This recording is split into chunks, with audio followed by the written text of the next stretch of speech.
vais vous dire deux mots. C'est très impressionnant parce que on m'entend. Ah ben voilà, la sincérité, c'est bien. En attendant paix, c'est évidemment en attendant tout ça, c'est aussi pour certains pour qui ça va résonner particulièrement, c'est aussi en attendant Pascal. Alors, je vais dire deux mots sur la chose à laquelle vous allez assister. Je vous ai fait une petite bafouille tout à l'heure, que je vais vous lire là. Deux mots. Ce qui va se présenter à vous là n'est pas ce que l'on appelle communément une représentation. Ce que l'on nomme représentation est le plus souvent la forme aboutie d'un travail longuement maturé. Ce que vous allez voir est d'une autre sorte. Il existe dans le monde animal une espèce de salamandre nommée axolote. Les axolotes ont entre autres particularités celle d'être assujettis à ce que l'on nomme la néothénie. La néothénie, c'est la faculté pour une larve de pouvoir se reproduire avant d'atteindre sa forme adulte, sa métamorphose. Imaginez des têtards qui pourraient s'engendrer. Des têtards qui pourraient engendrer d'autres têtards avant de passer à l'état de grenouille. Et l'on n'est jamais sûr que cette faculté de reproduction soit disponible pour tel ou tel individu. La surprise reste entière. En ce qui nous concerne, nous allons assister à un moment tout à fait particulier où va surgir, dans une audace qui devance sa propre maturité, l'avancée de notre axolote, ignorant même, pour une grande part, les surprises qu'il nous réserve. C'est un rare moment. Pour finir, je vais vous lire un tout petit truc qui est l'avertissement de Paul Claudel pour le soulier de satin. Il faut que tout ait l'air provisoire, en marche, bâclé, incohérent, improvisé dans l'enthousiasme, avec des réussites, si possible, de temps en temps, car même dans le désordre, il faut éviter la monotonie. L'ordre est le plaisir de la raison, mais le désordre est le délice de l'imagination. Paul Claudel. Je vais prévenir mes camarades, et ça va commencer 1 minute plus tard. Une chambre à coucher. Au fond, une fenêtre qui donne sur un balcon. À droite, une table avec une lampe et un fauteuil. À gauche, une porte recouverte d'une lourde tapisserie. Dans l'ombre, un lit.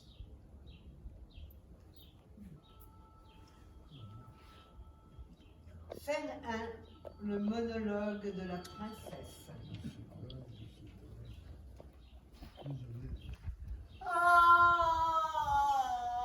Votre Altesse, je suis au regret de vous dire que Pascal, la victime, en a confié ce rôle que toute la distribution convoitait, nous a tous plantés là, sans un mot. C'est pas drôle. Nous laissons impuissants comme vache à la traîne. Quoi tu dis là? Pascal, qui doit jouer la deuxième scène, n'est pas là. Mince, fichtre, allez me dégoter immédiatement ce sacré zigoton. Gico, vole et nous vend. Ah! Je suis dans une colère. Une colère! Heureusement que ce n'est pas la représentation, mais quand même, à 4 jours de la première! Ah.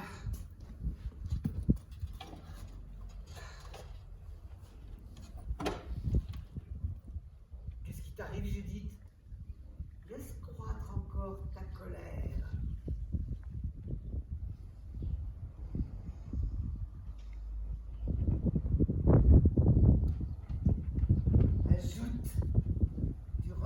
doucement, mais tout ça bien à l'intérieur, additionne tout ce qu'on a dit,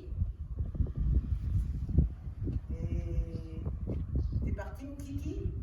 Je vais l'expérimenter mon Richard.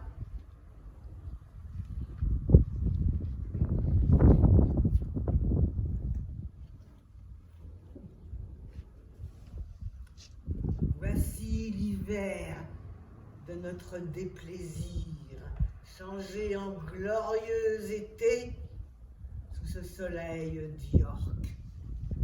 Voici les nuages qui posaient sur notre maison, évanouis dans le sein profond de l'océan. Voici nos tempes saintes de victorieuses guirlandes, nos alarmes sinistres changées en guerre et union, nos marches terribles en délicieuse mesure, la guerre au hideux visage a déridé son front, et désormais, au lieu de monter des coursiers carapassonnés pour effrayer l'âme de l'ennemi tremblant, elle gambade allègrement dans une chambre de femme sous le charme lascif du luth.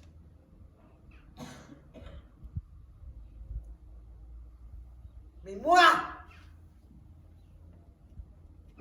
qui ne suis point formé pour ces jeux folâtres, ni pour faire les yeux doux à un miroir amoureux, moi, qui suis rudement taillé, et qui n'ai pas la majesté de l'amour pour me pavaner devant une nymphe aux coquettes allures, moi, en qui est tronquée toute noble proportion, moi, que la nature négligente a privé de tous ses attraits, moi qu'elle a envoyé avant le temps dans le monde des vivants, difforme, inachevé, tout au plus à moitié fini, et tellement estropié, tellement contrefait, que les chiens aboient quand je m'arrête près d'eux. Et moi, dans cette molle et languissante période de paix, je n'ai d'autre plaisir pour passer les heures que d'épier mon ombre au soleil et d'écrire ma propre difformité. Aussi, puisque je ne puis être l'amant qui charmera ces tambours parleurs, je suis déterminé à être un scélérat et le trouble fait de ces temps frivoles. J'ai, par des inductions dangereuses, des prophéties, des calomnies, des rêves d'homme ivre, fait le complot de créer entre le roi et mon frère Clarence une haine mortelle. Et pour peu que le roi soit aussi loyal et honnête que je suis subtil, fourbe et traître, Clarence sera enfermé entièrement aujourd'hui même. Mais dis donc, bravo Judith. C'était épatant ton Richard. Merci. Vous n'avez pas vu Pascal? Non, il n'est pas encore arrivé.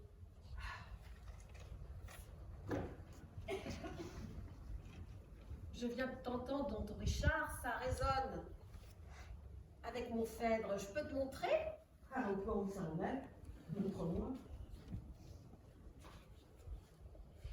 C'est juste le moment où Phèdre vient d'apprendre que son beau-fils Hippolyte, dont elle est amoureuse, n'est pas insensible à l'amour qu'il aime Aricie. Allez, je me lance.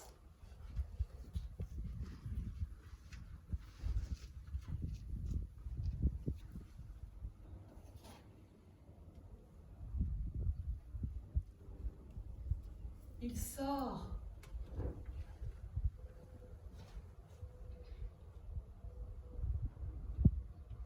Quelle nouvelle a frappé mon oreille. Quel feu mal étouffé dans mon cœur se réveille. Quel coup de foudre au ciel. Et quel funeste avis.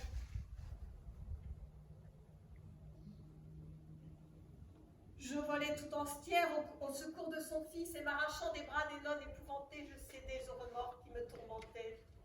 Qui sait même où m'allait porter ce repentir? Peut-être à m'accuser j'aurais pu consentir. Peut-être, si la voix ne m'eût été coupée, l'affreuse vérité me serait échappée. Hippolyte est sensible et ne sent rien pour moi. Aricie à son cœur, Aricie à sa foi. Adieu lorsqu'à mes vœux l'ingrat inexorable s'armait d'un nez si fier, d'un front si redoutable. Je pensais qu'à l'amour son cœur toujours fermé fut contre tout mon sexe également armé. Une autre, cependant, a vaincu son audace devant ses yeux cruels. Une autre a trouvé grâce. Peut-être a-t-il un cœur facile à s'attendrir. Je suis le seul objet qu'il ne saurait souffrir.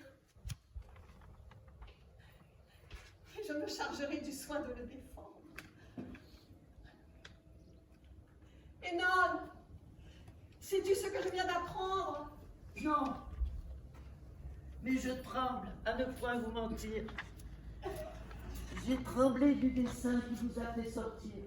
J'ai craint une terreur à vous-même fatale. Énone, qui l'eût cru? J'avais une rivale. Comment?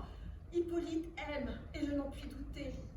Ce farouche ennemi qu'on ne pouvait dompter, qu'offenser le respect, qu'importuner la plainte, ce tigre que jamais je n'abordais sans crainte, soumis, apprivoisé, a trouvé un vainqueur. Aricie a trouvé le chemin de son cœur. Aricie! Ah! Douleur non encore éprouvée. À quel nouveau tourment je me suis réservée. Tout ce que j'ai souffert, mes craintes, mes transports, la fureur de mes feux, l'horreur de mes remords, et d'un cruel refus, l'insupportable injure, n'était qu'un faible essai du tourment que j'endure.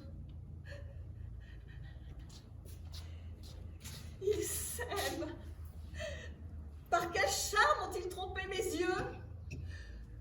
Comment se sont-ils vus? Depuis quand? Dans quel lieu?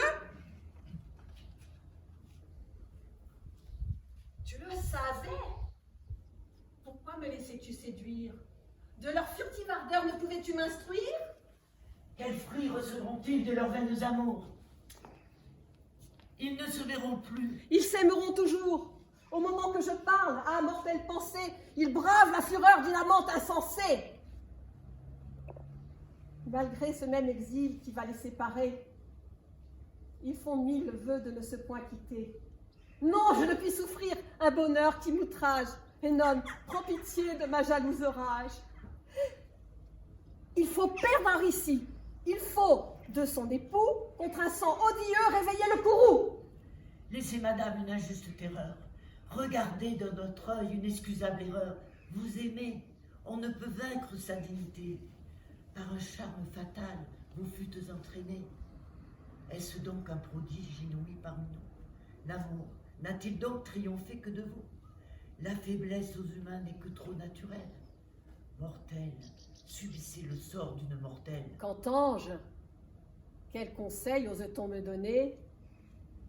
Ainsi donc, jusqu'au bout, tu veux m'empoisonner. Malheureuse, voilà comme tu m'as perdue. Au jour que je fuyais, c'est toi qui m'as rendue.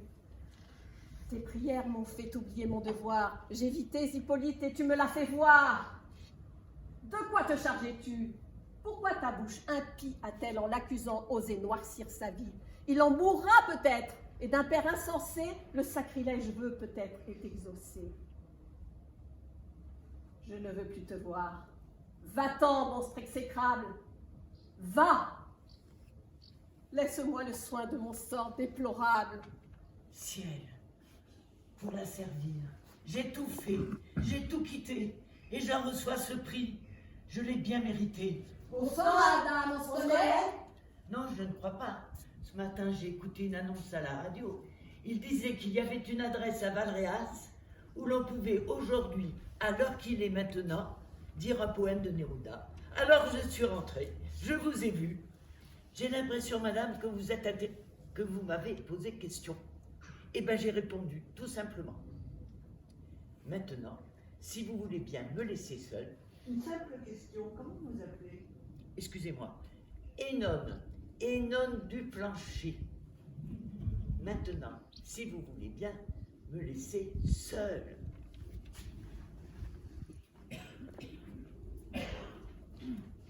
Mais je suis timide, moi, mais j'ai le trac. Mais j'ai le trac qui monte. Mon chien est mort. Je l'ai enterré au jardin, près d'un vieil engin sous la rouille. Là, ni plus bas, ni plus haut. Un jour, il me retrouvera. Pour le moment, il est parti, avec son poil, avec ses airs mal élevés et son effroi. Et moi qui ne crois pas matérialiste, ni au ciel promis, ni au ciel céleste, pour n'importe quel homme, pour ce chien, pour n'importe quel chien, je crois au ciel.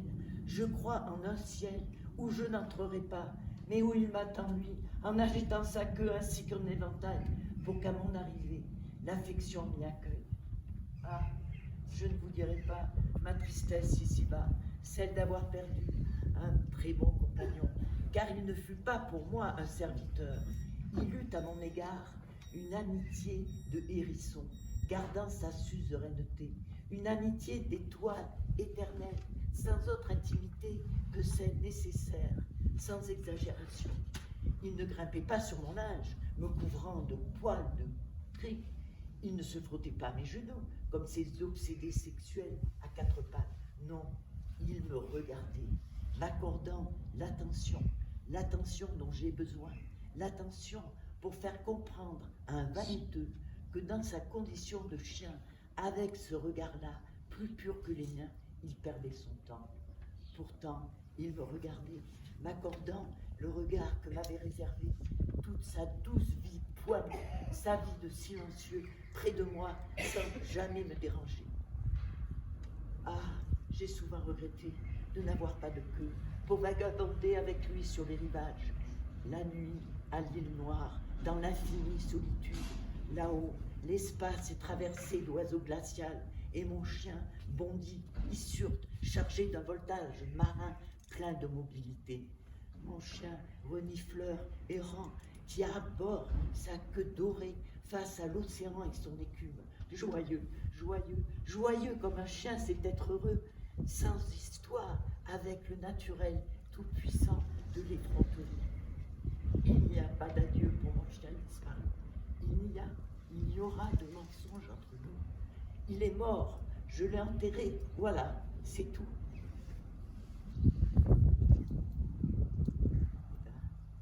C'était un petit moment de poésie. Ça fait du bien.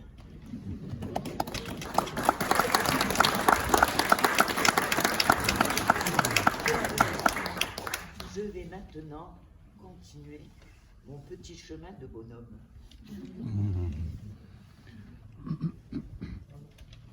Enfin, c'est quoi ce pataquès?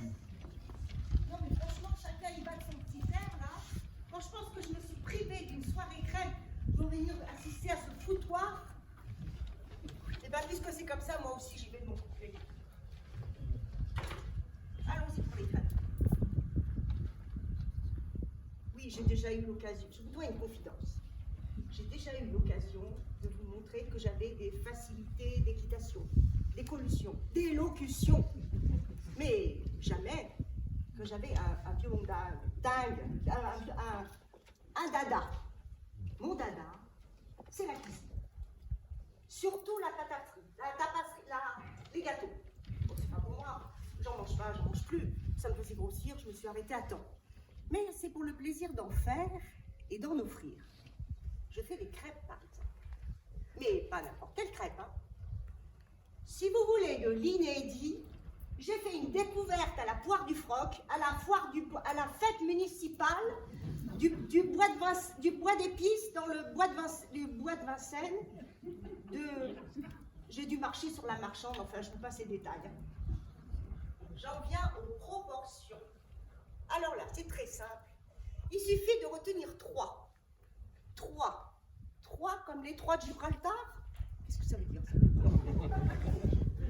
300 tonnes, 300 grammes de farine, 3 quarts de litre d'eau, 3 œufs et 3 cuillères à beurre de bouche fondue. 3 cuillères à beurre de l'huile. Comme ça, vous n'avez pas besoin de faire fondre c'est toujours ça de gagner. Je défais ma raffine, je délaie ma peau à peau dans le peu à peu, dans le lait. C'est meilleur avec du lait. Je les mange, tiens déjà. Non, je mélange jusqu'à obtenir l'épaisseur d'une pâte à crêpes. Alors, bien entendu, je mets ma poêle à chauffer sur le poêle, sur le gaz, si vous avez de l'électricité. Et quand ma poêle est chaude, alors là, c'est très simple. Une goutte d'huile, bien sûr, mais une seule petite cuillère à garou, petite cuillère à ragate, petite louche ordinaire suffira. Enfin, qu'est-ce que c'est cette manie en France de vouloir faire les crêpes 3 fois trop épaisses? 3 fois trop épaisses. Enfin, les crêpes, c'est une dentelle, du Bruges. Ah, j'ai oublié. C'est à ce moment-là que vous laissez tomber en pluie quelques requins, de rosins, de roquins, des raisins de loquin. On a tous ou des fruits confits si vous ne trouvez pas les raisins. Mais hachez très tard, hein. Hachez très fin. Alors, quand la poêle est chaude, je prends comme ceci la poêle par la queue. Par la quoi? Ah, par le manche. Vous me regardez, ça m'est revenu tout de suite. Donc, c'est très simple à faire. Il suffit de ne pas se laisser distraire. D'un coup sec du poignet, vous lancez les deux, vous lâchez la poêle, vous ramassez la crêpe, vous lancez l'une, vous lâchez l'autre, vous massacrez la... Il faut de la place, quoi. D'ailleurs, c'est ça. Maintenant, quand je fais des crêpes, mon mari me laisse toute la cuisine. Il me dit, tu comprends, avec toi, on ne connaît pas mes points de chute. Il est gentil, parce que la dernière fois, je l'ai ramassé, il n'était pas cassé. Je parle de la crêpe, pas de mon mari. Et je l'ai mis bien à plat sur le plat, bien à plat sur le... Comme j'en avais une bonne cinquantaine, je les ai mis à refroidir dans un moule rond, comme les crêpes quand elles sont réussies, et les couvrir de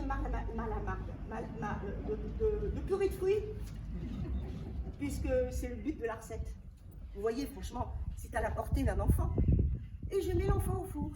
Et je mets lentement au four. Au moment de servir, un peu de sucre, et c'est tout. Mais alors, retenez bien le nom. C'est des Kalineski, des Naleski, c'est un mot polonais. En tout cas, c'est des crêpes. Mais des crêpes à la contifure, à la fonticure. Enfin, moi je mets du chocolat, c'est aussi bon. Mais bon, si vous n'aimez pas le chocolat, mettez de la confiture.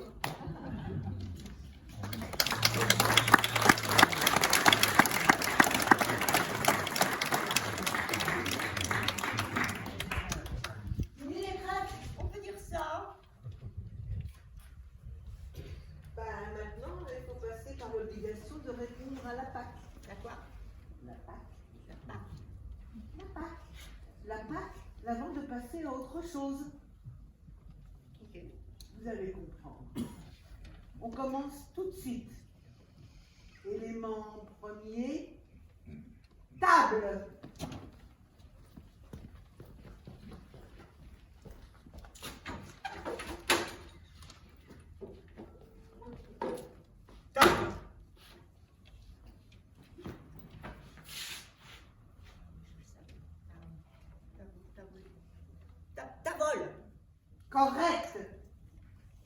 Élément 2, chaise.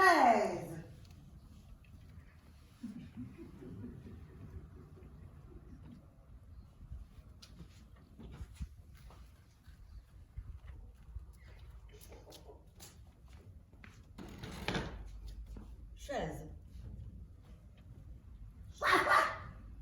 Médor. Cador. Correct. Élément 3, fauteuil.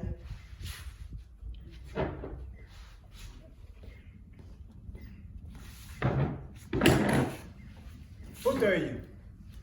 Grosse cador. Cadorvès. Cadorvès. Texte réussi. J'entends le loup, le renard et la belette, j'entends le loup, le renard chanter, j'entends le loup, le renard et la belette, j'entends le loup et le renard chanter. Maintenant, la friction de l'amitié. Voulez-vous bien suivre?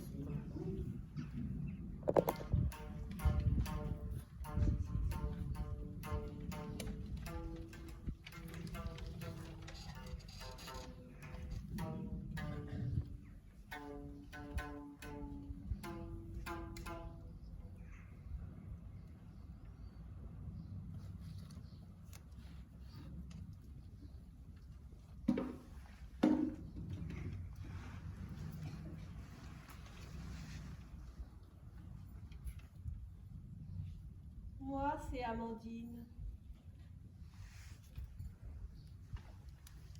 Et cette Énone, il me semble que ça fait très longtemps que je la connais. Si longtemps. Oui, je me souviens. J'ai plus de souvenirs que si j'avais 1000 ans. Un gros meuble à tiroir encombré de bilans, de vers, de billets doux, de procès, de romances, avec de lourds cheveux roulés dans des quittances, cache moins de secrets que mon triste cerveau.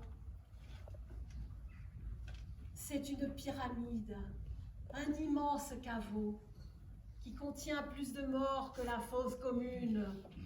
Je suis un cimetière abhorré de la lune, où comme des remords se traînent de longs vers, qui sans cesse s'attachent sur mes morts les plus chers.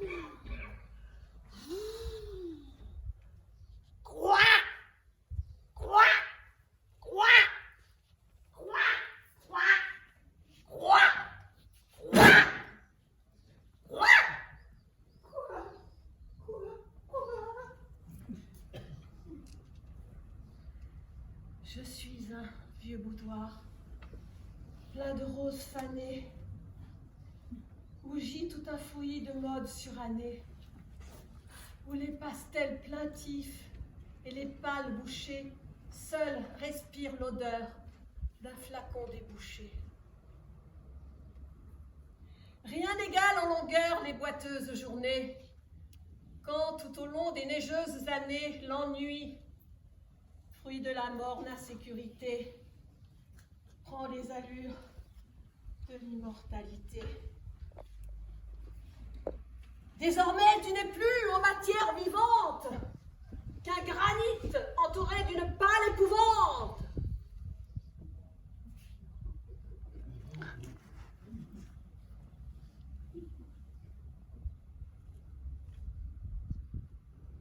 Assoupi au fond d'un Sahara brumeux, un vieux sphinx endormi dans un monde insoucieux, oublié sur la cave, et dont l'humeur farouche ne chante qu'aux rayons du soleil qui se couche. Quand je serai vieille, je m'habillerai blanc. Allez, on y va, personne.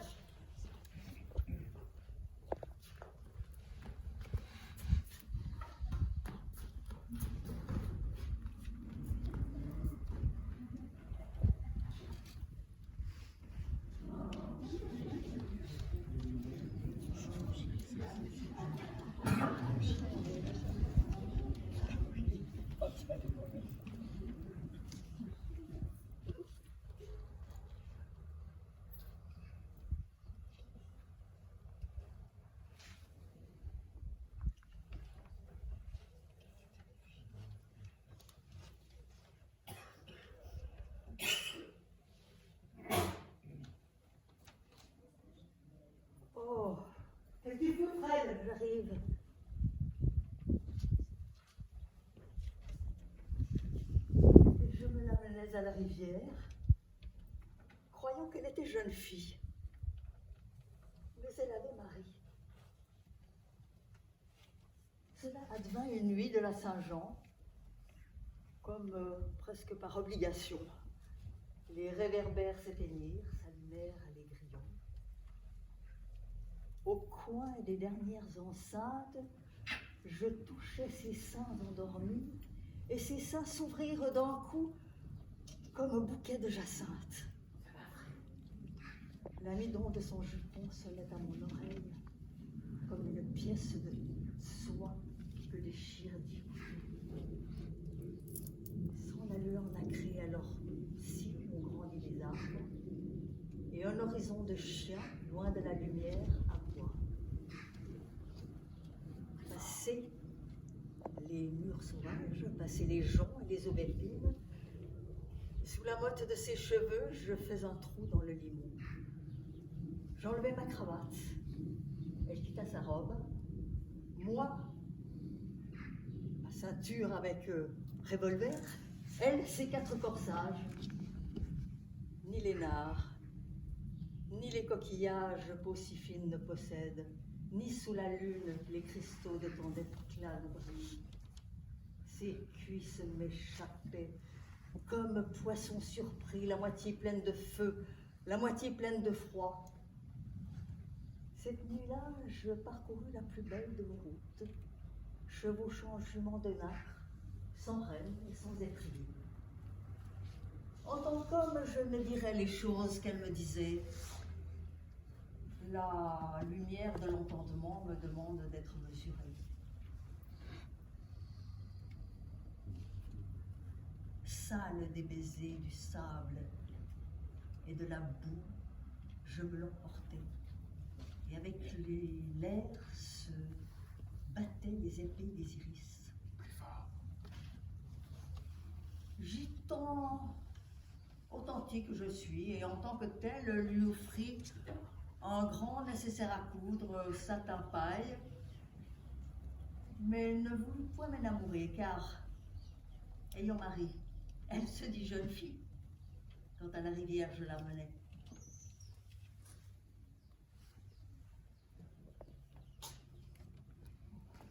Pardon. On y va?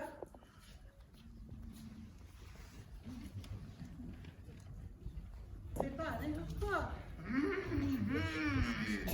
Tu es avec des gens bien élevés qui se tiennent comme il faut, tu serais prié de les respecter. Excusez-moi madame, je suis désolée, elle n'est pas très bien élevée. Si. En fait, tu es devant une belle assemblée qui est très cultivée, essaye d'aborder des sujets intéressants. Quoi? Je sais pas, réfléchis. L'art, l'art, voilà, beau sujet. Nous allons donc parler de l'art. Si tu voudrais me parler sur l'art, la beauté dans l'art. Ah, la beauté dans l'art, ça c'est un beau sujet. La beauté dans l'art. Moi je pense que les hommes. Tu réfléchis?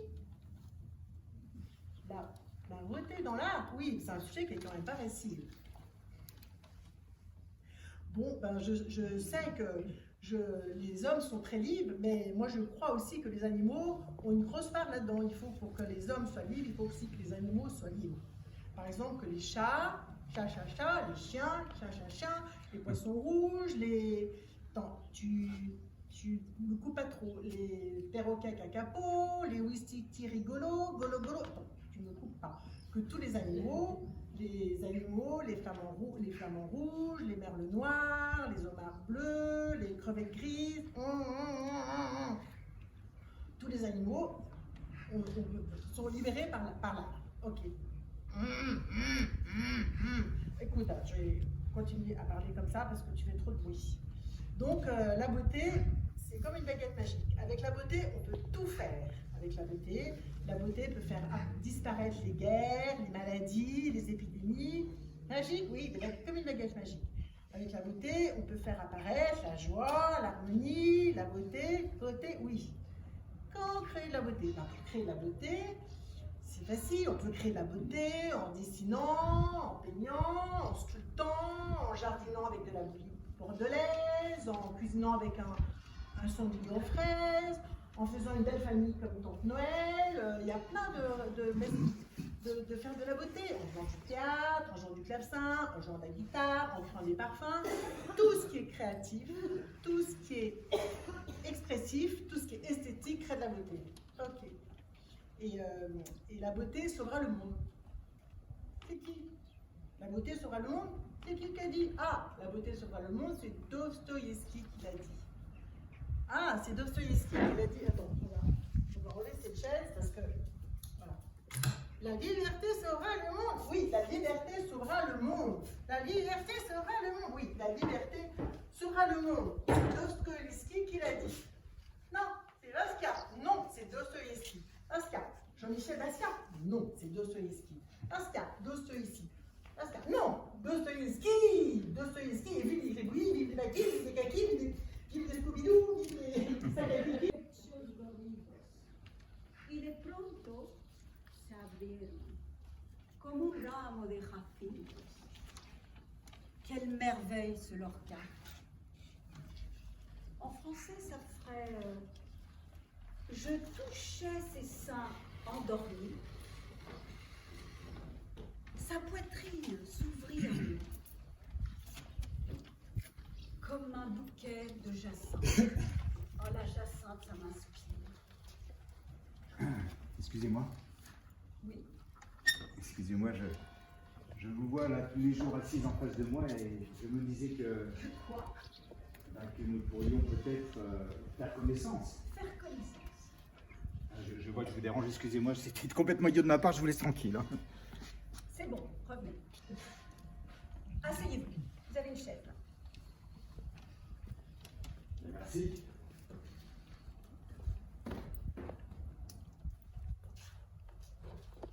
Je m'appelle Virginie. Et vous? Paul. Ah, Paul et Virginie alors. Ah oui, Paul et Virginie, c'est rigolo ça. Et qu'est-ce que vous faites de beau dans la vie, Paul?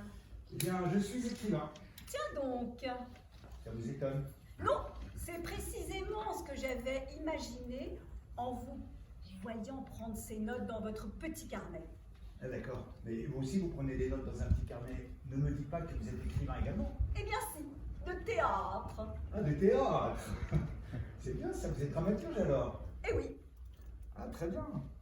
Écoutez, il y a une question qui me brûle les lèvres déjà depuis plusieurs semaines. Et je sais que ça n'a rien à voir avec la conversation présente, mais peut-être que vous pourriez répondre aujourd'hui. Voilà. Est-ce que vous êtes marié? Ah là, ce n'est pas comme la profession. C'est une question fermée, comme on dit dans les instituts de sondage. On est marié ou on ne l'est pas. Vous pourriez toujours mentir sur la réponse. Hein. Ça ne laisse guère de place à l'imagination. Ah non, non, non, non, non. Attendez, un adultère, ça peut être une aventure. C'est toujours très romanesque. Hein. Ah, je vous l'accorde. Et puis les gars, la réponse n'est pas nécessairement binaire. Vous pourriez aussi être séparé, divorcé, voire veuve. Veuve. Eh oui, pourquoi pas? Oui. Vous êtes veuve. Je suis veuve. Oh pardon, excusez-moi, je suis vraiment désolé. Mais vous ne pouviez pas le savoir. Et puis, ce n'est pas de votre faute. Ce n'est pas vous qui avez assassiné mon mari. Est-ce que votre mari a été assassiné? J'ai dit ça? Vous avez dit ce n'est pas vous qui avez assassiné mon mari? Non, non. Je voulais simplement dire que vous n'étiez pas responsable de sa disparition. Donc votre mari n'est pas mort assassiné? Non. Il est mort d'une façon beaucoup plus banale. Bêtement, si j'ose dire. Bêtement. De toute façon, mourir, c'est toujours un peu con. Ah oui, mais là, croyez-moi, c'est... Écoutez, je ne voudrais pas me montrer indiscret, mais j'avoue que vous avez un peu titillé ma curiosité. Écoutez, c'était pendant notre voyage de noces aux Seychelles. Ah, aux Seychelles, c'est beau ça, les Seychelles. Très beau. Nous avions passé l'après-midi sur cette plage paradisiaque. Je me souviens, le temps était magnifique. Ah, j'imagine très bien un ciel bleu d'azur. Le gentiane. Oui, et puis la brise qui fait frissonner les feuilles des palmiers au-dessus du sable blanc. Oui. Nous nous étions baignés presque nus. Presque nus. Nus. Nus. Dans l'eau limpide. Et transparente. Remplie de petits poissons multicolores et de coraux chatoyants. Et Et chaude. Oh, chaude, une douce tiédeur intéressante. Et nos corps frissonnants, collés l'un contre l'autre. Nous avons échangé ce baiser, ce long baiser, ce très long baiser, sensuel, langoureux. Et après? Après, le temps a viré à l'orage, le vent s'est mis à souffler très fort. Avec Jean-Louis, nous avons décidé de rentrer à la hâte dans notre chambre d'hôtel. Et là, rassemblant nos affaires sur la plage, Jean-Louis a empoigné le manche du parasol que la tempête s'apprêtait à emporter. Et c'est à ce moment-là précis que...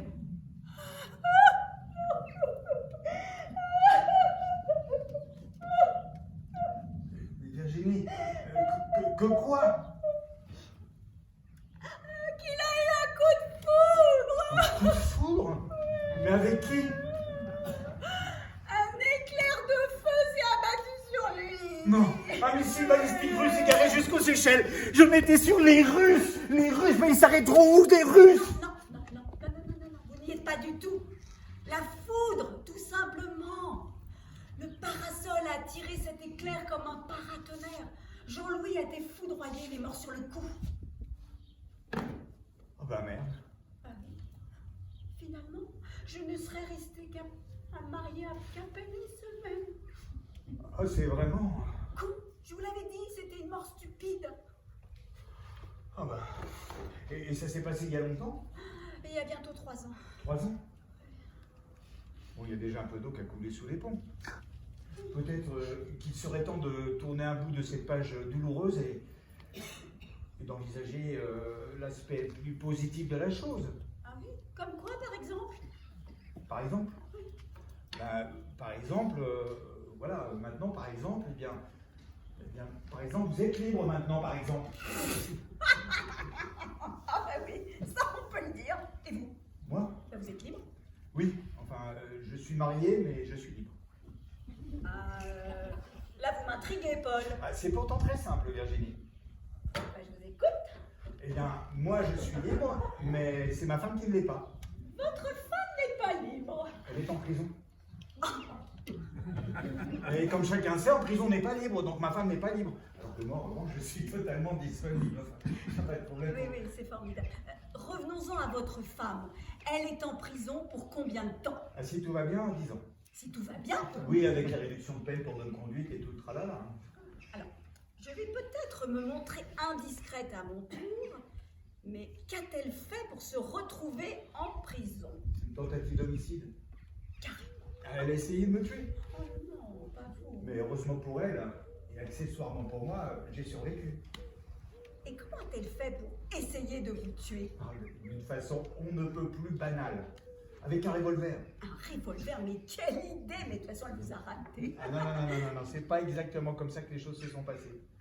Racontez-moi ça. Bien, il se trouve que déjà depuis un certain temps, je me méfiais.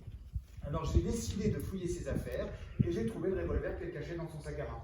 Et vous lui avez pris? Ah ben non, mais surtout pas. Et pourquoi ça? Parce qu'elle se serait méfiée, elle aurait cherché un autre moyen pour me tuer. Après, je sais pas moi, le poison ou...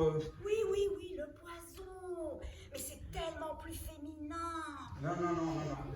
J'ai préféré remplacer les balles de son revolver par des balles à blanc. Comme ça, je gardais le contrôle de la situation sans éveiller ses soupçons. Très astucieux. Ouais. Oui, enfin... Sauf que je sais pas comment je me suis débrouillé, je me suis emberlificoté dans le remplacement des balles et j'en ai changé que 5 sur les 6. Et la 6e? Je l'ai prise dans l'épaule. Ah, ça. Faut dire qu'elle n'était pas censée vider un chargeur complet sur moi, enfin, on peut dire que j'ai eu de la chance. Vous appelez ça avoir de la chance? Une balle dans l'épaule, c'est quand même mieux qu'une balle en plein cœur, vous croyez pas? Oui, certes, mais de toute façon, moi, à la place de votre femme, j'aurais choisi le poison sans hésiter. Je ne comprends pas pourquoi certaines femmes s'encombrent avec des armes à feu. D'ailleurs, il y a un truc qui m'intrigue dans votre histoire.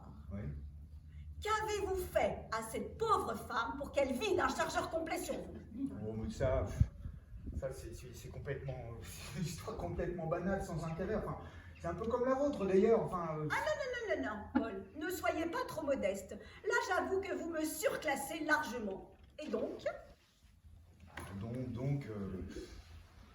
Si vous voulez vraiment le savoir... Oui, j'y tiens. eh ben, je la trompais tout simplement. Oh, c'est un comment. Bon, vous la trompiez. Mais avec qui? Avec qui? Avec une inconnue. Rencontrée dans un café, ce café-ci d'ailleurs, et s'asseyait toujours à la même place, celle que vous occupez en ce moment. Et avec elle, ça n'a pas été une rencontre, mais la rencontre. The rencontre. Ah, j'adore. Continuez. Tout d'un coup, le reste de l'univers n'existait plus. Nous étions au milieu d'une myriade d'étoiles étincelantes, prêts à franchir l'au-delà de l'horizon, ouvrir la boîte de Pandore, franchir le Rubicon. Oh, Paul. Virginie!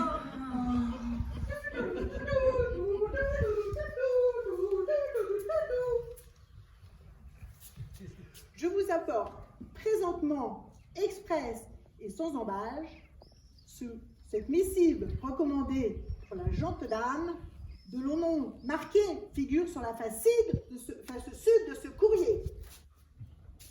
Merci.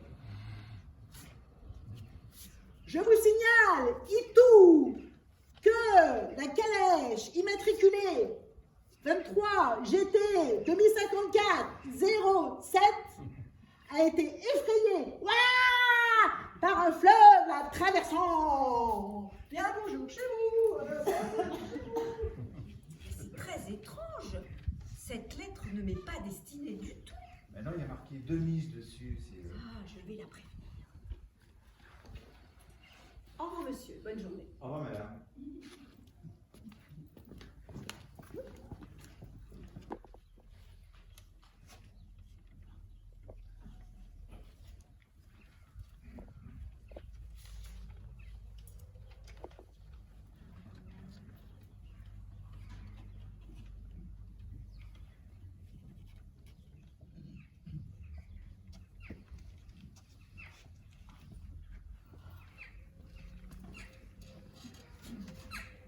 Et pourtant, vous m'écriviez cela.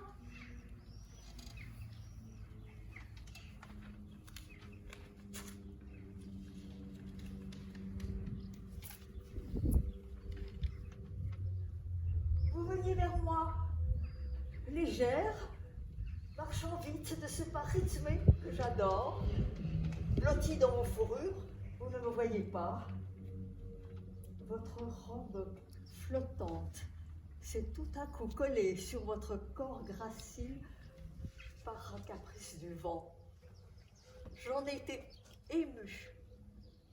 Artistement, chère statuette, plus troublée que par la nudité absolue. Voilà l'homme fort que je suis. Quelques courbes prend sur mon imagination bien de la puissance et il sème bien du désarroi. Non, rien de vulgaire qui me vient de vous. Vous êtes le réveil de mes énergies. Vous peuplez ma vie de sensations. Et quelle jolie mine vous avez eue en me reconnaissant. Vos manières timides et résolues m'enchantent. Non, non, tous les plaisirs ne sont pas au-dessous de ce que l'imagination nous les fait. Les miens sont vifs et pénétrants. Quand de temps en temps je m'oublie à savourer mes souvenirs, il ne faut ni me gronder ni m'en vouloir. Si de loin en loin je m'enhardis ainsi à vous envoyer la joyeuse envolée des pensées, oh, le poltron qui n'ose finir sa citation. Oh, le laid monsieur, mon ami, que je surprends en flagrant délit de marivaudage, car vous marivaudez.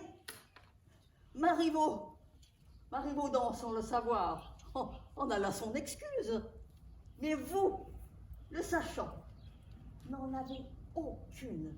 C'est une infériorité notoire. Allez ramager ailleurs. Madame, quel est votre mot? Oh, Et sur le mot? Et sur la chose? On vous a dit souvent le mot. On vous a fait souvent la chose. Ainsi, de la chose et du mot, vous pouvez dire autre chose? Je gagerais que le mot vous plaît bien moins que la chose. Pour moi, voici quel est mon mot, et sur le mot et sur la chose. J'avouerai que j'aime le mot. J'avouerai que j'aime la chose. Mais c'est la chose avec le mot, et c'est le mot avec la chose. Autrement, la chose et le mot, à mes yeux, seraient peu de choses. Je crois même, en faveur du mot, pouvoir ajouter quelque chose. Une chose qui donne au mot tout l'avantage sur la chose. C'est qu'on peut encore dire le mot, alors qu'on ne fait plus la chose. De là, je conclus que le mot doit être mis avant la chose, car le jour où le mot vient seul, hélas, sans la chose, il faut se réserver le mot pour se consoler de la chose. Mais pour vous, madame, le mot viendra toujours avec la chose. Vous dites si gaiement le mot, vous méritez si bien la chose, que pour vous, la chose et le mot doivent être la même chose. Et maintenant, autre chose.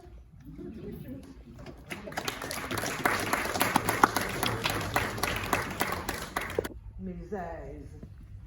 J'entends le loup, le renard et la belette, j'entends le loup et le renard chanter, j'entends le loup, le renard et la belette. Carole.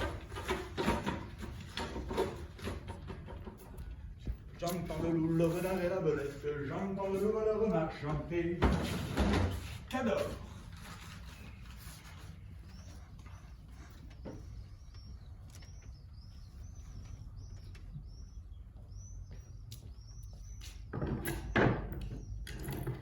Votre seigneurie.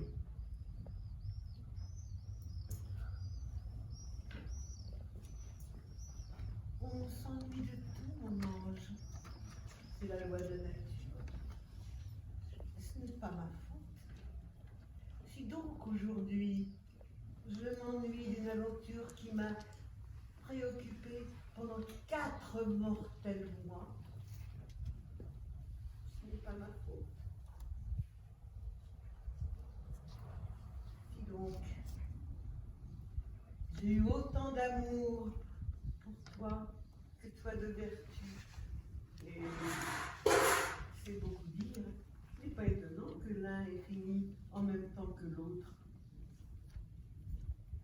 Ce n'est pas ma faute. Et suis de là que je t'ai trompé. Mais ta tendresse impitoyable m'y forçait en quelque sorte. Ce n'est pas ma faute. Aujourd'hui, une femme que j'aime éperdument exige que je te sacrifie. Ce n'est pas ma faute.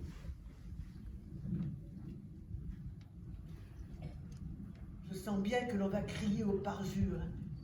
Et si la nature a accordé aux hommes la constance et n'a donné aux femmes que l'obstination, ce n'est pas ma faute. Crois-moi, prends un autre amant, comme j'ai fait une maîtresse. Mon conseil est bon, très bon.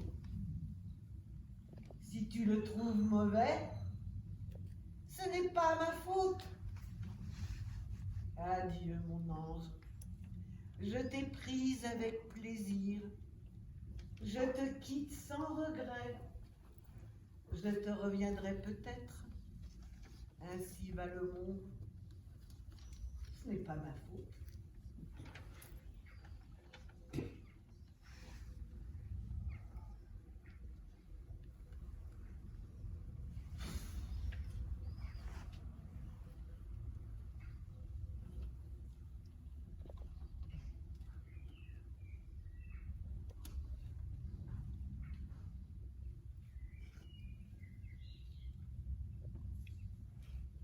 Le voile est déchiré, madame, sur lequel s'inscrivait l'illusion de mon bonheur. La funeste vérité ne me laisse voir qu'une mort assurée et prochaine, dont la route m'est tracée entre la honte et le remords. Je la suivrai.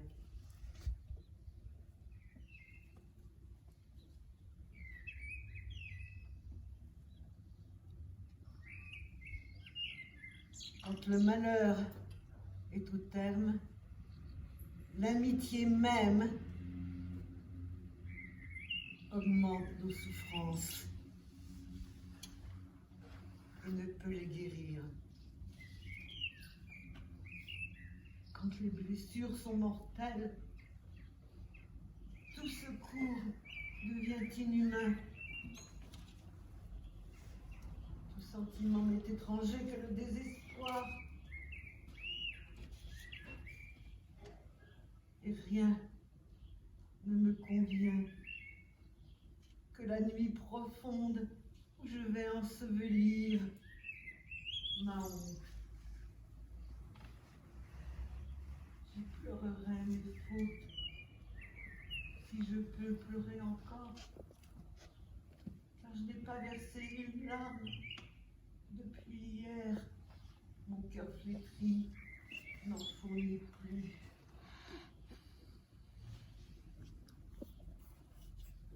Adieu, madame. Arrive!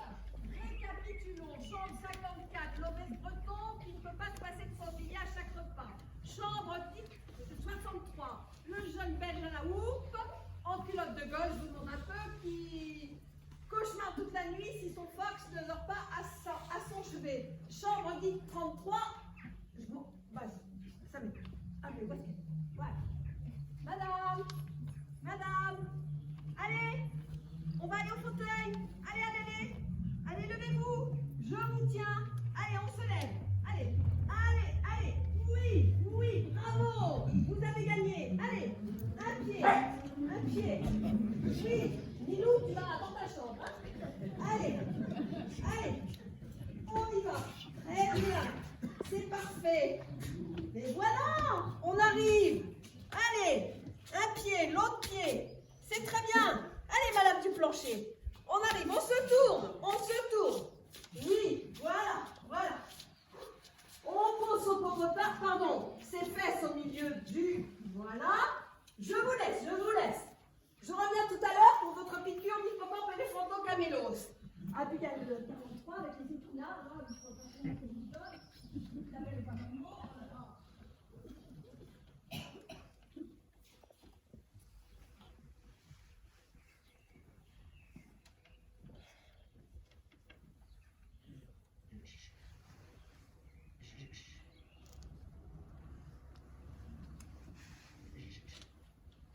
Je l'ai poussé à me demander en mariage, oui. D'abord, je lui ai donné le morceau de gâteau à l'anis que j'avais dans la bouche. C'était une année bissextile, comme maintenant, il y a longtemps, oui. Mon Dieu, après ce long baiser, je ne pouvais presque plus respirer, oui. Il a dit que j'étais une fleur de la montagne. Oui, c'est ça. Nous sommes toutes des fleurs.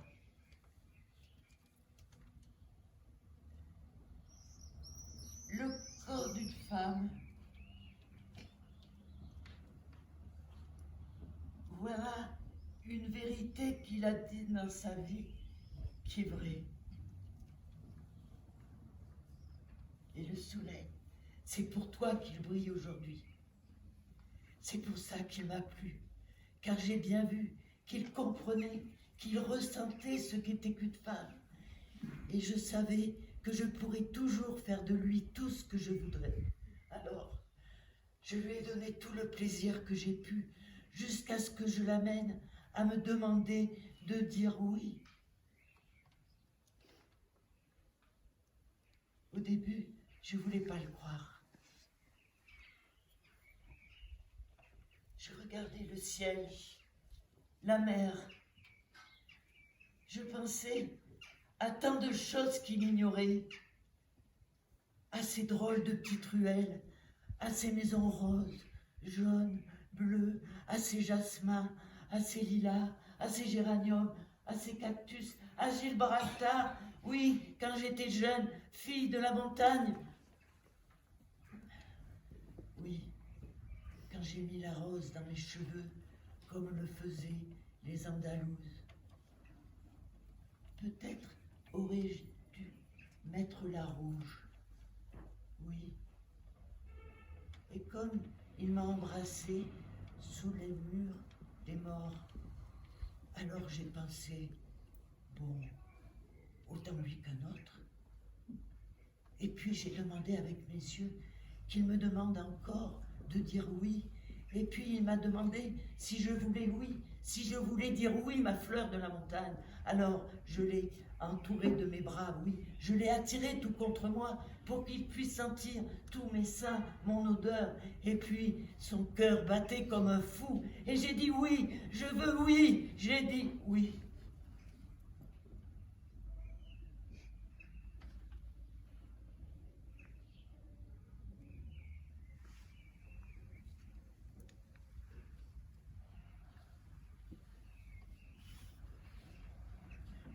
Mais il n'y a personne.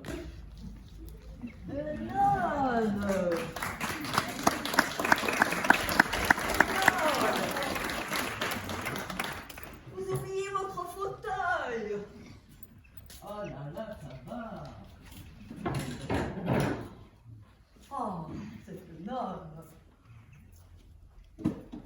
C'est pas répondre. Et la lune? Je suis pas une encyclopédie, je sais pas tout. C'est bien d'être curieux. Oui, oui, t'as raison, c'est bien d'être curieux. Bon, alors, pose-moi une question et je vais essayer de te répondre avec patience. C'est qui le plus fort? Ah, c'est qui le plus fort? Eh bien, en fait, c'est moi, Raboukiki le pêcheur. T'es sûr? Ben, en fait, l'autre jour, t'as raison, c'est pas évident, parce que l'autre jour, pendant que je pêchais, il y a la branche d'un arbre qui s'est cassée sur mon épaule, donc je ne suis pas le plus fort. L'arbre est plus fort que moi, donc l'arbre est plus fort que Raboukiki le pêcheur. Et après, je suis allée voir l'arbre. Est-ce que c'est toi le plus fort?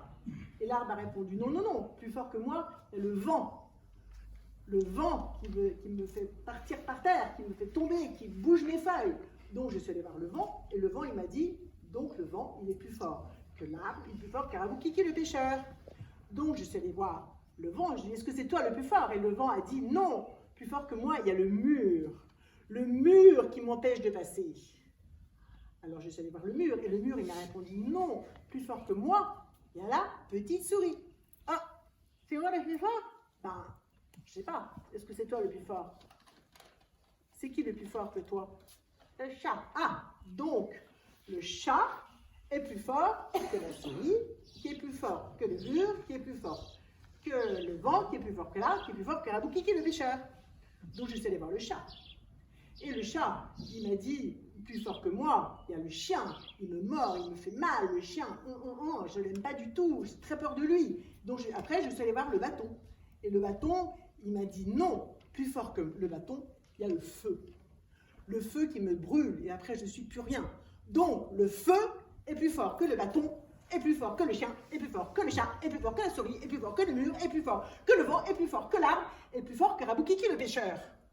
Donc, je suis allée voir le feu, et je lui ai dit, est-ce qu'il y a quelque chose de plus fort que toi? Et le feu, il m'a dit, non, plus fort que moi, il y a quelque chose, effectivement, plus fort que moi, il y a l'eau. Avec l'eau, je ne suis plus rien, il m'éteint, je ne vaux plus rien. Donc l'eau est plus fort que le feu, est plus fort que le bâton, est plus fort que le chien, est plus fort que le chat, est plus fort que la souris, est plus fort que le mur, est plus fort que le vent, est plus fort que l'arbre, est plus fort que Raboukiki le pêcheur. Donc je suis allée voir l'eau. Et l'eau, elle m'a dit, non, plus fort que moi, le poisson. Le poisson, il me mange, il m'avale, plus fort que moi. Donc je suis allée voir le poisson. Et le poisson, il m'a dit, plus fort que moi, il y a Raboukiki le pêcheur. T'entends? T'as entendu? Tu dormais? Ben, j'étais en train de dire que Raboukiki le pêcheur était plus fort que Raboukiki le pêcheur. Parce que Raboukiki le pêcheur, donc, c'est quand même incroyable, Raboukiki le pêcheur, il est plus fort que le poisson, il est plus fort que l'eau, il est plus fort que le feu, Il est plus fort que le bâton, il est plus fort que le chien, il est plus fort que le chat, il est plus fort que la petite souris, il est plus fort que le mur, il est plus fort que le vent, il est plus fort que l'arbre, il est plus fort que Raboukiki le pêcheur.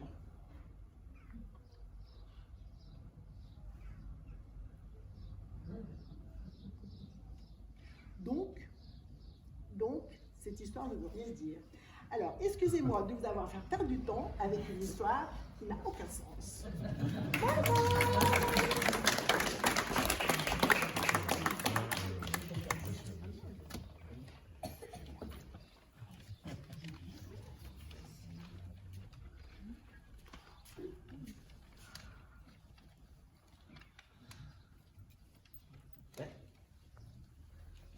J'attendais du monde. Ils sont pas là. Ça, c'est incroyable. Je vois pas, il n'y a personne. Ben alors ça. Non, il n'y a personne. Bon, tant pis.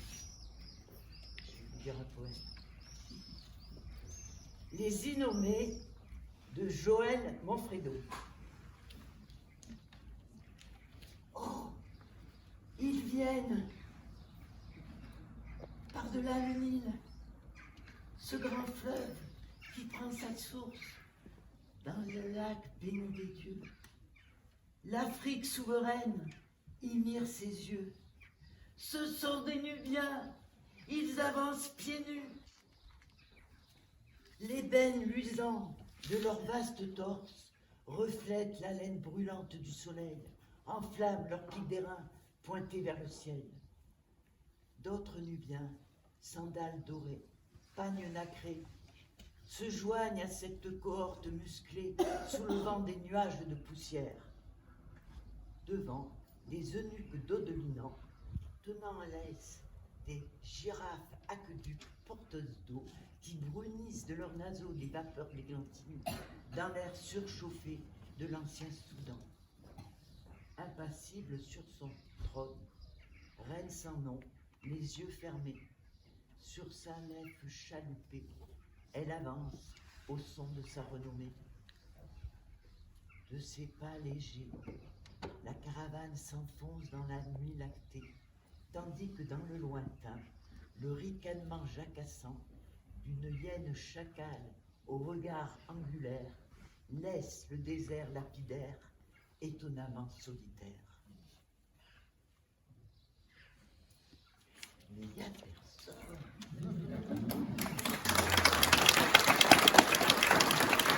Ce monde est fou. On marche sur la tête.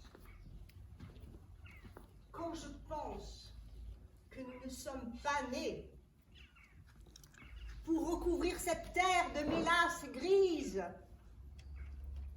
pas nés pour les allées des hypermarchés, pas nés pour recracher ce gaz gras, l'échappement puant, la brume noire des hauts fourneaux, pas nés pour réduire en cendres, pas nés pour saigner à blanc, pas nés pour pisser dans l'eau claire dressée sur des cuvettes immaculées, pas nés pour nous entasser dans des couloirs, des fumoirs, des tunnels, pas nés pour la photocopie et la machine à café, pas nés pour les chips barbecue et les sandwichs triangulés, pas nés pour le carnage, le ménage, la télé, pas nés pour engraisser 10 types à bretelles, à lunettes,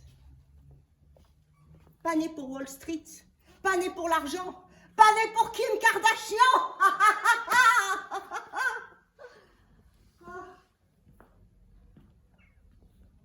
Nous sommes nés pour la pluie et le vent, pour les yeux énamourés, pour le culot sauvage et les outres de vin, les tombereaux de lumière et l'élan droit et clair, pour ma peau sur ta peau, pour ma main dans ta main, pour hurler aux cieux rampants et rompus, pour abîmer nos semelles, Nous sommes nés pour l'horizon et les couchers argentés, pour les mots qu'on murmure et les cascades de notes. Nous sommes nés pour l'ardeur et la fébrilité. Nous sommes nés pour être enfin ici, les yeux grands ouverts et le monde sous nos pieds. Debout! Allons, dépêchons-nous, il n'est que temps. Quelques vilains génies me glissent à l'oreille, à l'esprit, que nous ne sommes que les images fantomatiques du rêve de quelqu'un d'autre. De Pascal! Qui sait? Alors pressons-nous avant qu'il ne se réveille. Il a le sommeil lourd, car sinon la sonnerie nous aurait fait disparaître comme rosée au soleil. Bouclons la boucle de Richard à Richard. Nous comptons d'avoir assassiné le père et le mari de Lady Anne. Le voilà, la surprenant en pleurs devant le cercueil de ce bon roi Henri.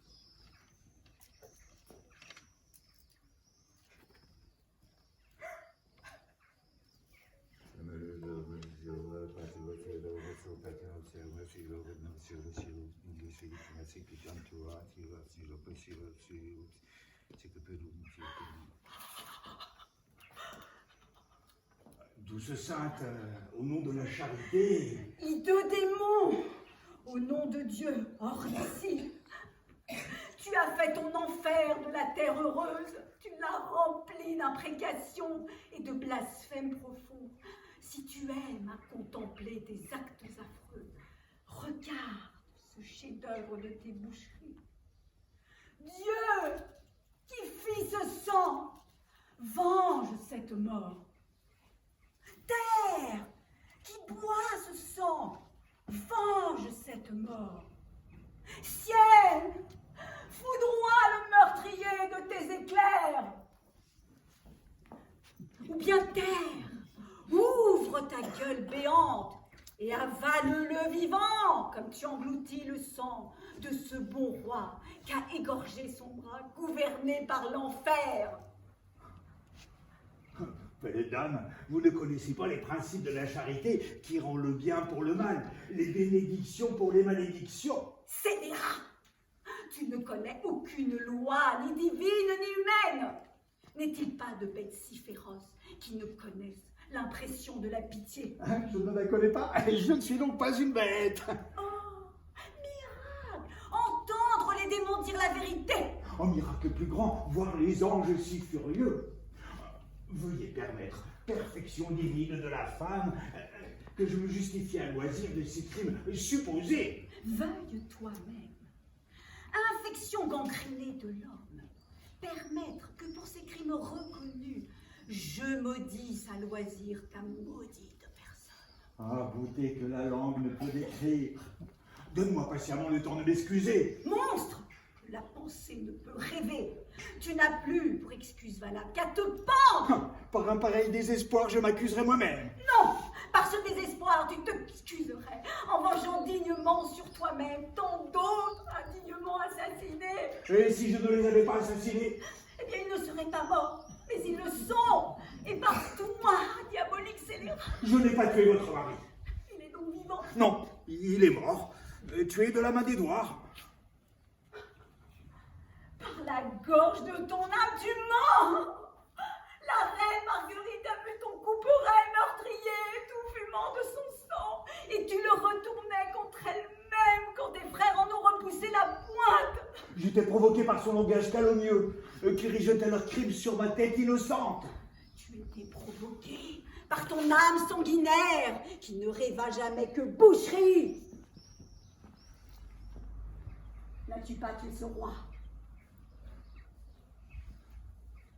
Je vous l'accorde. D'accord. Porquez-lui! Que Dieu m'accorde ainsi cette condamnation pour ce forfait! Il était affable, doux et vertueux. D'autant plus digne du roi du ciel qu'il a. Il est aller dans le ciel où tu n'iras jamais. Qu'il me remercie d'avoir aidé à l'y envoyer, car sa place était plutôt là que sur la terre. C'est en enfer et seulement la tienne. Oh, j'ai une place ailleurs, si vous me permettez de l'indiquer. Quelques donjons. Votre chambre à coucher. Que l'insomnie habite la chambre où tu couches. Oh, il y habitera, madame, jusqu'à ce que je couche avec vous. Je l'espère bien. Ah, je le sais bien. Voyons, gentille Lady Anne, faisons trêve à cette joute piquante de nos esprits et revenons un peu à une méthode plus calme. La cause de la mort prématurée de ces Plantagenets, Henri-Édouard, n'est-elle pas aussi blâmable que l'instrument? Tu es la cause qui a produit l'effet maudit. C'est votre beauté qui est la cause de cet effet. Votre beauté qui mentait dans mon sommeil et qui me ferait entreprendre le meurtre du monde entier pour pouvoir vivre une heure sur votre sein charmant. Si je croyais cela, je ne le déclare homicide, que ses ongles arracheraient cette beauté à bijoux. Ah, mes yeux ne supporteraient pas ce ravage de votre beauté.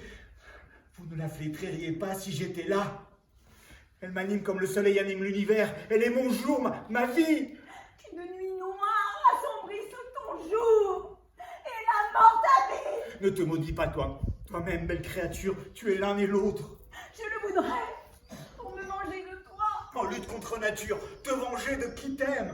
Lutte juste et raisonnable, me venger de qui est mon mari. Celui qui t'a privé, madame, de ton mari, l'a fait pour t'en procurer un meilleur. Un meilleur, il n'en existe pas sur la terre. Il en est un qui vous aime plus qu'il ne vous aimait. Non, mais non.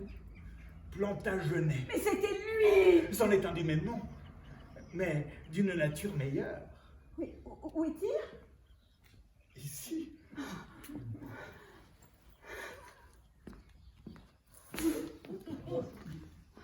Pourquoi me crèches-tu dessus? Je voudrais que ce fût pour toi du poison mortel.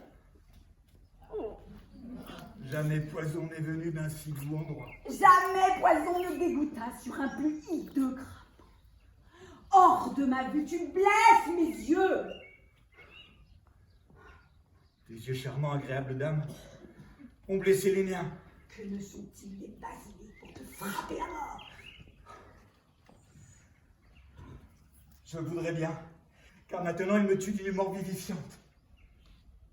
Jamais je n'avais versé une larme, pas même lorsque ton vaillant père faisait, comme un enfant, le triste récit de la mort de mon père, s'interrompant 20 fois pour soupirer et gémir, et que tous les auditeurs avaient les joues mouillées comme des arbres inondés de pluie. En ces tristes moments, mes yeux virils refoulaient une humble larme. Eh bien, ce que ces douleurs n'avaient pu faire, ta beauté l'a fait. Elle m'a aveuglé de pleurs. Jamais je n'avais supplié à mes ennemis. Jamais ma langue n'avait pu apprendre un doux mot caressant. Mais maintenant, ta beauté est le domaine que je souhaite. Mon cœur si fier sollicite et presse ma langue de parler.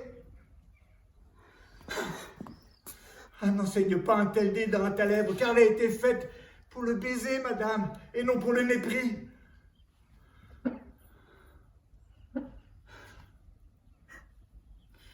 Si ton cœur rancuneux ne peut pardonner, tiens, je te prête cette épée effilée.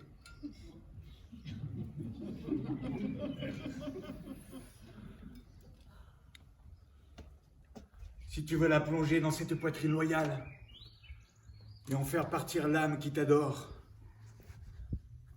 j'offre mon sein nu au coup mortel et te demande la mort, humblement, à genoux.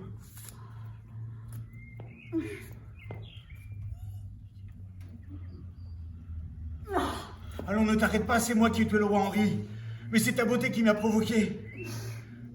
Allons, dépêche-toi. C'est moi qui ai poignardé le jeune Édouard. Mais c'est ta face vide qui m'a poussé. Relève cette épée ou relève-moi. Debout, hypocrite, debout. Quoi que je souhaite ta mort, je ne veux pas être ton bourreau. Alors dis-moi de me tuer moi-même et je le ferai. Je te l'ai déjà dit. C'était dans ta fureur. Répète-le-moi. Et aussitôt cette main, qui par amour pour toi a tué ton amant, tuera par amour pour toi un plus tendre amant. tu seras complice de ce double meurtre.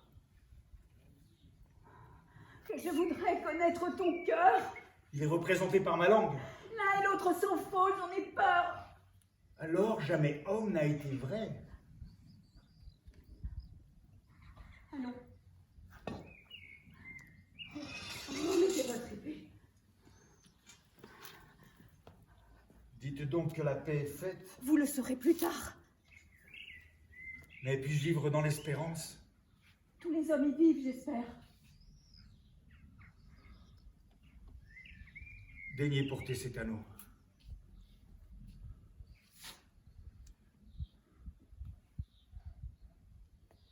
Prendre n'est pas donné.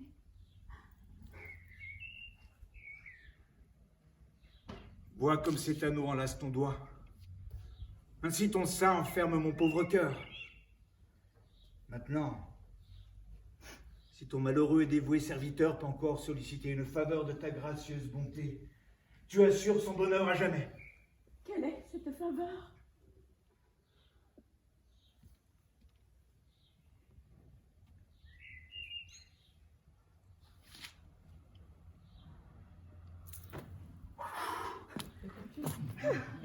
Ah, bon, on a joué notre scène, hein. J'avais peur qu'on soit effacé avant la fin. Ah, c'est bien.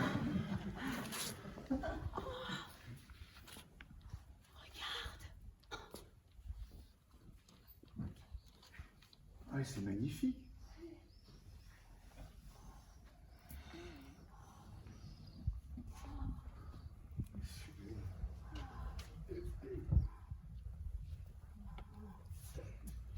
Qu'est-ce que vous regardez? Ce qu'il reste d'un des derniers jours de notre printemps. En attendant Pascal!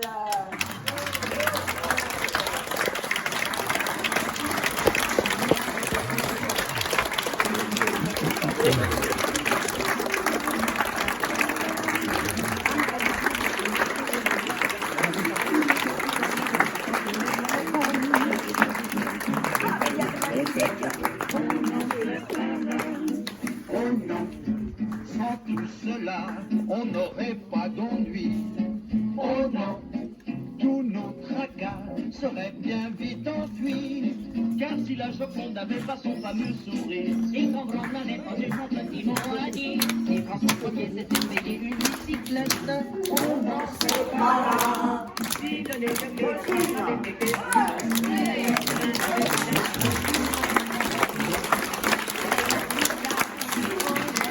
Hey!